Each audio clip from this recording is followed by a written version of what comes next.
Halo Sobat Manhwa, bagaimana kabar kalian? Semoga kalian selalu dalam keadaan sehat. Kali ini kita akan kembali melanjutkan alur cerita seru dari Manhwa Kebangkitan Sang Demon Part 2.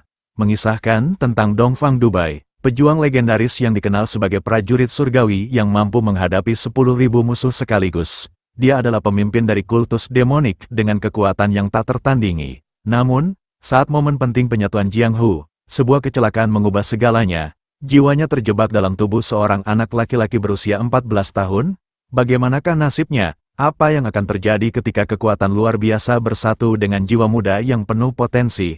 Nah, bagi kalian yang belum menonton part sebelumnya, silahkan cek playlist yang telah Mimin buat. Kalau sudah, langsung saja kita lanjut ke part 2.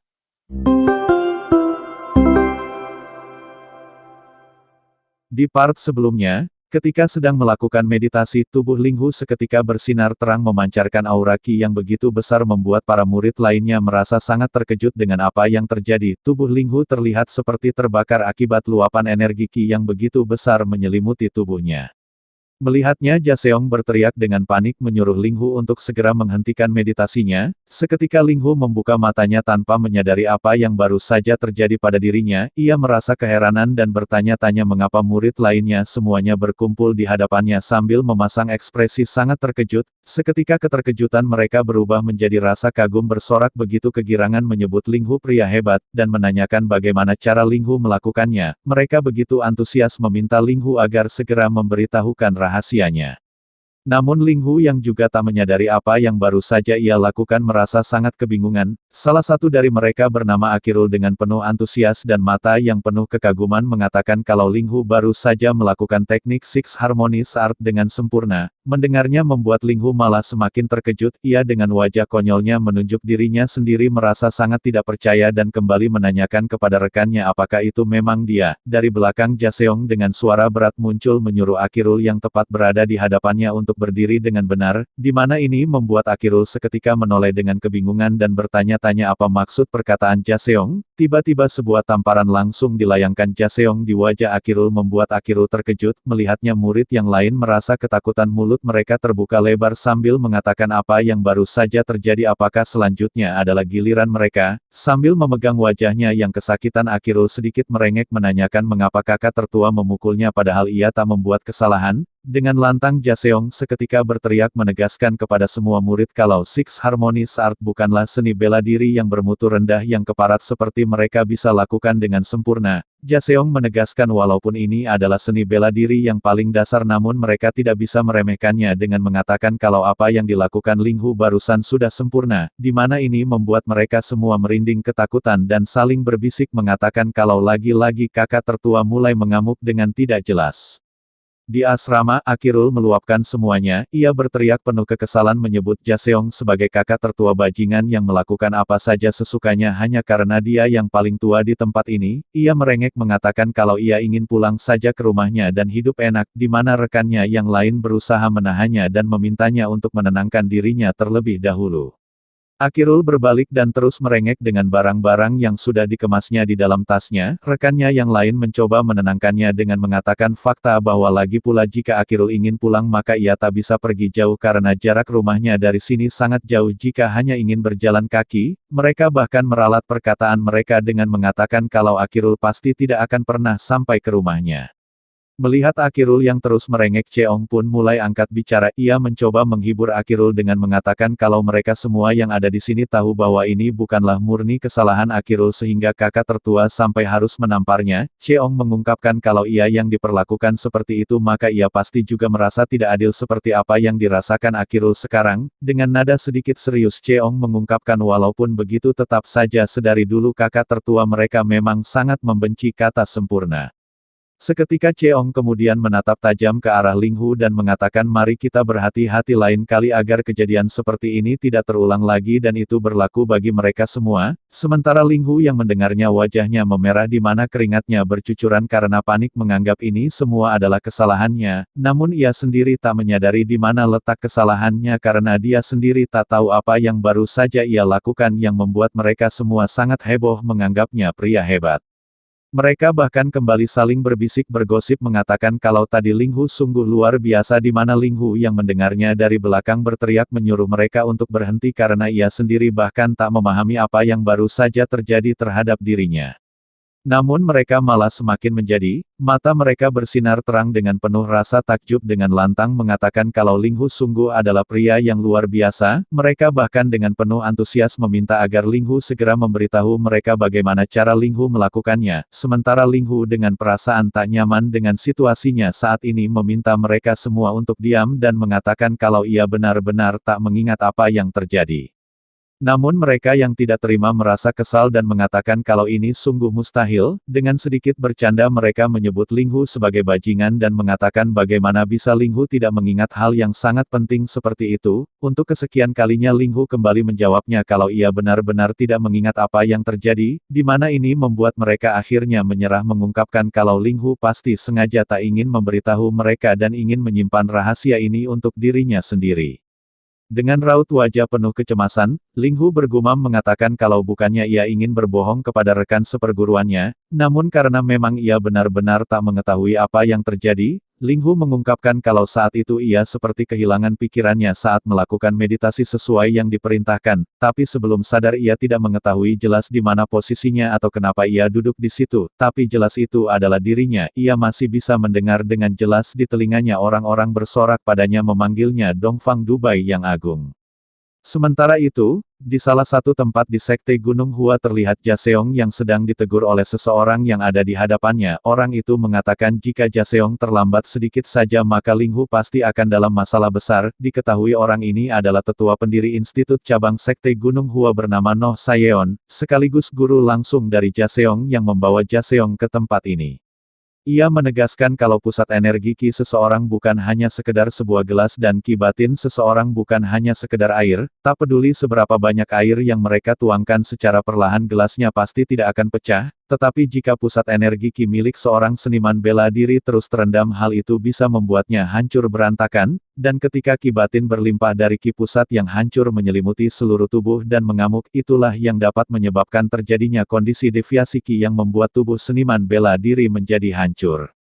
Mengetahui hal itu membuat Jaseong tercengang dan benar-benar merasa sangat panik karena hampir saja Ling Hu kehilangan nyawanya jika ia tidak berteriak menyuruh Ling Hu agar segera berhenti. Sambil berbalik tetua Noh menegaskan kepada Jaseong bagaimana bisa seseorang jatuh ke dalam kondisi deviasi Ki ketika berlatih teknik kultivasi paling dasar seperti meditasi teknik Six Harmonious Art. Sambil melirik ke arah Jaseong tetua Noh mengungkapkan kalau itu tidak jauh berbeda dengan mengendarai anak kuda tapi larinya seperti kelinci merah. Agar hal itu memungkinkan seseorang harus memiliki Ki batin yang selevel dengan ketua sekte, Ki pusatnya sedalam jurang yang sangat dalam sehingga tidak mungkin dia berkelimpahan Ki batin yang menghancurkan tubuhnya sendiri.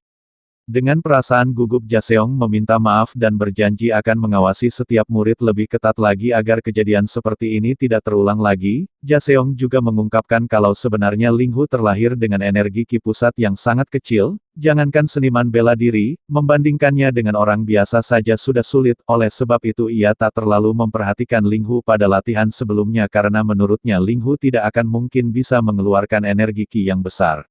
Dengan kejadian sebelumnya, Jaseong mulai menanyakan kepada tetua Noh apakah sebenarnya Ling Hu memiliki bakat tersembunyi yang tidak mereka ketahui, karena fakta bahwa orang seperti Ling Hu yang layaknya orang biasa bisa memperoleh sesuatu yang besar seperti ini bukanlah hal yang normal. Mendengarnya tetua Noh terdiam sejenak memikirkan perkataan Jaseong, namun seketika ia begitu sangat terkejut mengatakan kalau jangan-jangan Ling Hu seperti ini karena sumpahnya dulu.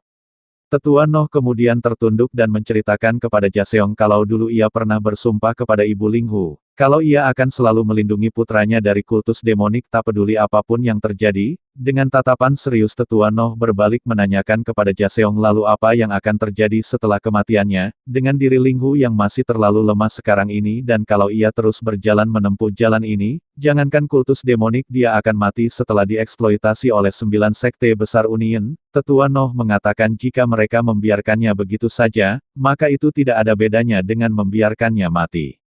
Mendengarnya dengan perasaan gugup Jaseong menanyakan apa yang sebenarnya ingin dikatakan oleh tetua Noh, Dengan tatapan serius Tetua Noh menegaskan menyuruh Jaseong untuk segera melepaskan Ling Hu dari Murim. Tetua Noh mengungkapkan alasannya dengan kekesalan mengatakan kalau para bajingan di luar sana pasti tidak akan menyentuh orang yang sudah meninggalkan Murim.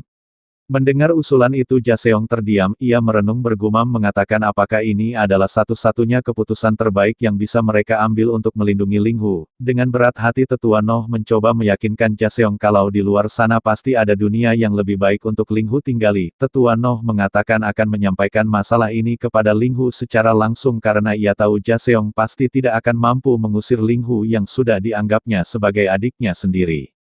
Namun dengan berat hati Jaseong membulatkan tekadnya mengatakan kepada Tetua Noh kalau ia akan melakukannya sendiri. Mendengarnya Tetua Noh sedikit terkejut namun tak melarangnya, ia meminta Jaseong untuk melakukan sesukanya dengan caranya sendiri.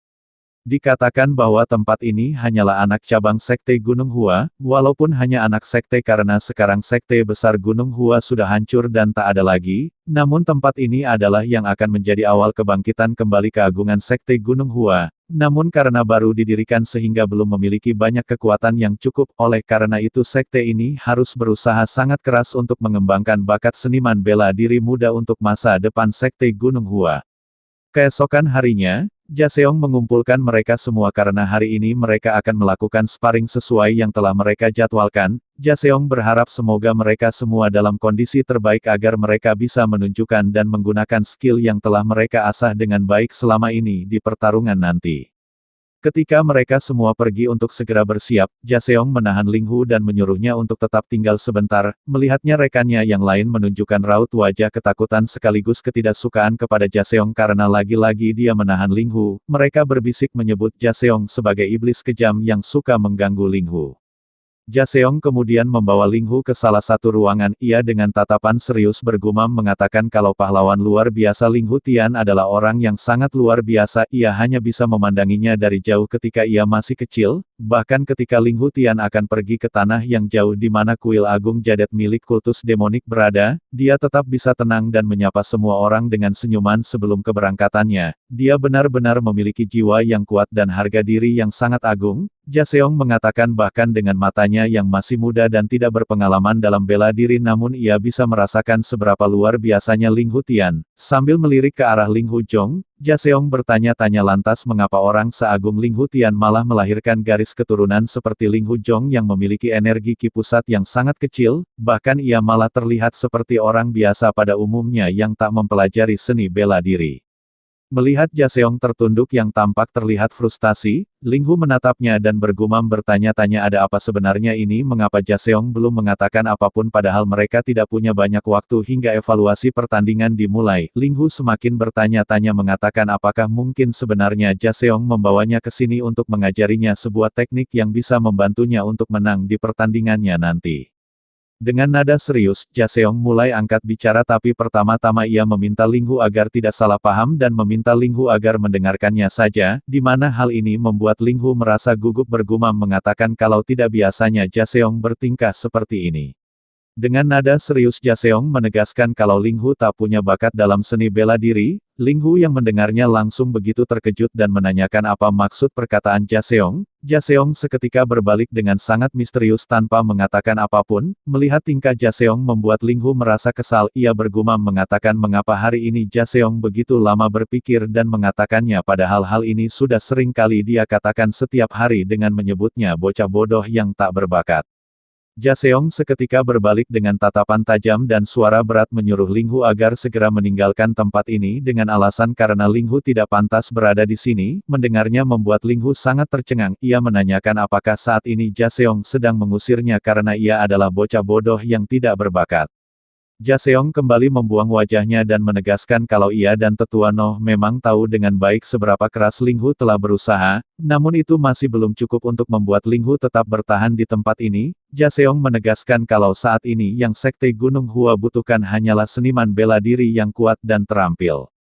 Emosi Ling Hu yang tak terbendung lagi akhirnya meluap. Ia dengan lantang mengatakan bahwa sejak awal ia memang berada di tempat ini hanya karena ayahnya Ling Hu Tian berteman baik dengan Tetua Noh. Ling Hu dengan penuh emosi menegaskan apa hak Jaseong mengusirnya dari tempat ini padahal ini adalah rumah ayahnya jadi sudah seharusnya ini juga adalah rumahnya Sekte Gunung Hua. Ling Hu meluapkan semuanya menyebut Jaseong sebagai kakak tertua bajingan dan mengatakan bahwa selama ini Jaseong pasti selalu mencari-cari kesalahannya untuk menunggu momen seperti ini.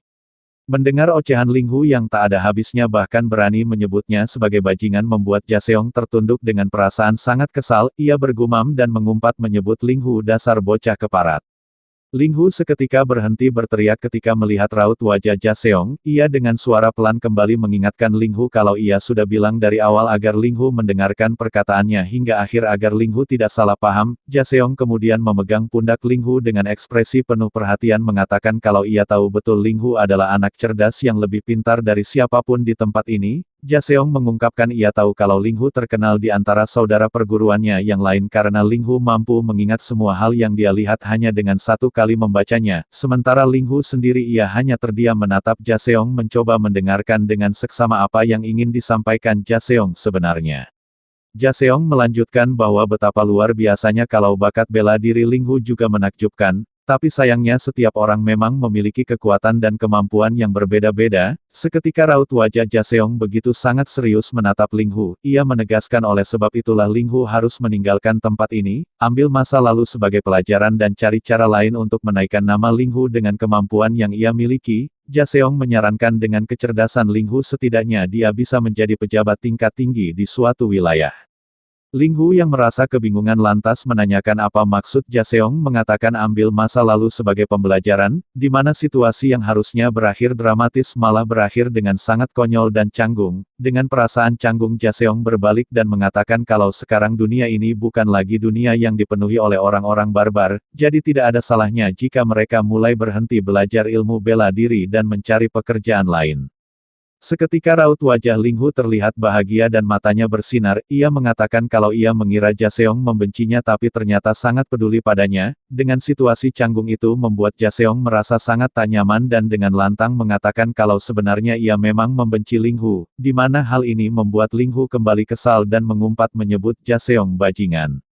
Jaseong seketika terkejut ketika Ling Hu mengatakan kalau ia akan mencobanya. Jaseong berbalik mengatakan kalau keputusan Ling Hu sudah benar. Ia mengungkapkan kalau ia tak menyangka Ling Hu akan setuju untuk meninggalkan sekte padahal tadi terlihat sangat murka. Namun yang dimaksud Ling Hu ternyata bukanlah meninggalkan sekte. Ia menegaskan kalau ia akan mencoba mengikuti pertandingan evaluasi. Mendengarnya membuat Jaseong terkejut mengatakan apakah Ling Hu tidak mendengarkan apa yang baru saja ia katakan. Dengan tatapan penuh percaya diri dan tekad yang membara Ling Hu berterima kasih kepada Jaseong karena telah mengkhawatirkan masa depannya, namun Ling Hu menjawabnya kalau ia ingin mengikuti jejak ayahnya menjadi seniman bela diri terkuat. Nah mungkin sekian dulu pembahasan dari cerita kali ini, jangan lewatkan kelanjutan dari perjalanan epik ini, dengan banyaknya tantangan dan misteri yang menanti di depan. Akankah Ling Hu Jong dapat mengatasi warisan dari ayahnya dan membangun kembali Sekte Gunung Hua? Atau apakah ancaman dari masa lalu masih membayangi jalannya? Jangan lewatkan kelanjutan kisah ini, karena petualangan yang lebih mendebarkan akan segera terungkap. Tekan tombol subscribe dan aktifkan notifikasi agar kalian tidak ketinggalan cerita menarik selanjutnya. Sampai jumpa di part selanjutnya.